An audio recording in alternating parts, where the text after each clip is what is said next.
የሚሸጥ ነው? አዎ የሚሸጥ ነው ማዘር። ያው ዋጋውም አሪፍ ዋጋ ነው። በጣም በጥሩ ሁኔታ ያደገ ነው። ምን ነው ያንተ በግ የሚለየው በሞግዚት ነው እንዲያደገው? እና የበጉ ዋጋ ስንት ነው? ዋጋውማ 20 ሺህ ብር ነው። 20 ሺህ ብር ነው ያልከኝ? አዎ 20 ሺህ ብር ነው። ይሄ በግ ይገባዋል። ለየት ያለ በግ እኮ ነው። ያንተ በግ ከሌሎቹ በግ የሚለየው የሚሸነው ዘይት ነው እንዴ?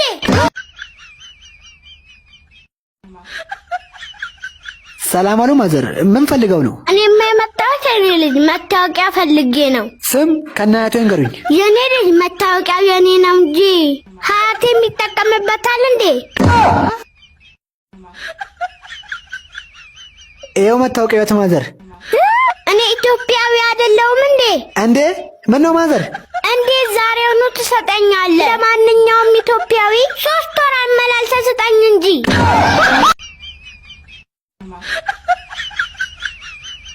7 ሚሊዮን ብር አይደል? ክፈሉትና ይለፍ። ከበደ ደግሞ የምን ብድር ነው የሚለው? ሄዶ እዛ ከሚቹ አይበደርም እንዴ? ኮኦፐሬቲቭ ባንክ ያለምንም ማሳያ እየበደር አይደል? እዛ ተበደር ብለው። እርታ ማማትናሽ የ7 ሚሊዮን ብር ስራውን ብኝ ነው ቆምኩሽ። አረ ችግር የለውም። ለ7 ሚሊዮን ብር 7 ዓመትስ ብቆም። እሺ ተቀመጪ። የመጣሁበትም ዓላማ ሳላሳካ እሞታለሁ እንጂ አልቀመጥም። ምንድነው የመጣሽበት ዓላማ? የመጣሁበትም ዓላማ ልጆትን ለልጄ እንዲሉኝ ነው። ልጁ ግን የማን ልጅ ነው? ልጁማ የጋሽ ከበደ ልጅ ነው። የእድራችን ጥሩምባ ነፊ። እንደውም የእርሶ ልጅ ካገባ እርሶ ሲሞቱ በነፃ ነው የሚነፉሉት። ለመሆኑ ልጁ ምን አለው? ስለሌለው መሰለኝ እርሶ ጋር መጣ ነው። ኑሮ ውድነትማ በዚህ ከቀጠለ ወደፊት በቀን 3 የበሉ ሰዎች እየተፈለጉ ነው ሚዲያ ላይ የሚቀርቡት። ባለ ሱቅ ቀይ ሽንኩርት አለ? አዎ አለ። 1 ኪሎ ስንት ብር ነው? 1 ኪሎ 150 ብር ነው። 1 ኪሎ 150 ብር? አሁን እኮ እኛ ከቀይ ባሩ ይልቅ የቀይ ሽንኩርት ዋጋ ነው እያሳሰበን ያለው። ሄሎ 911። አዎነን፣ ምን እንርዳው? ቀይ ሽንኩርት በ150 ብር ገዝቼ ነበር። እናኛ ታዲያ በምን እንርዳሽ? ቀይ ሽንኩርት በ150 ብር ገዝቼ በጊዜ መግባት ሲገባኝ አሁን ስለመሸብኝ እናማ ቀይ ሽንኩርት መያዘኝ ማህበረሰቡ ካወቀብኝ ለደህንነቴ ስለሚያሰጋ ያለሁበት መታችሁ ልዩ ጥበቃ አድርጉልኝ።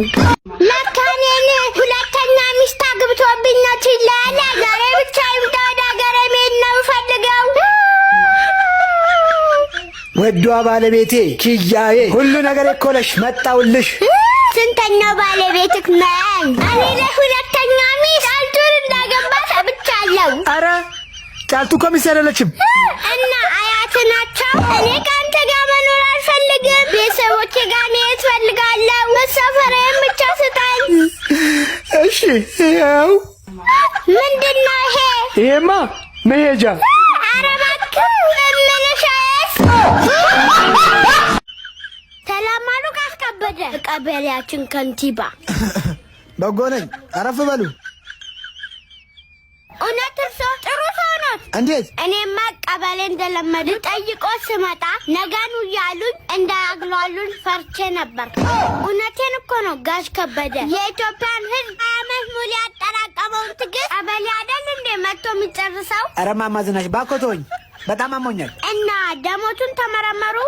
አዎ እርግጠኛ ነኝ ደሞት ሲመረመር ደሞት ውስጥ የተገኘው የኢትዮጵያ ሕዝብ ቀልብ ነው። እና ምን ያምሮታል?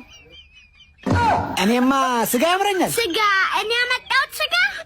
አዎ። አይዞ አምሮ ይተዋል።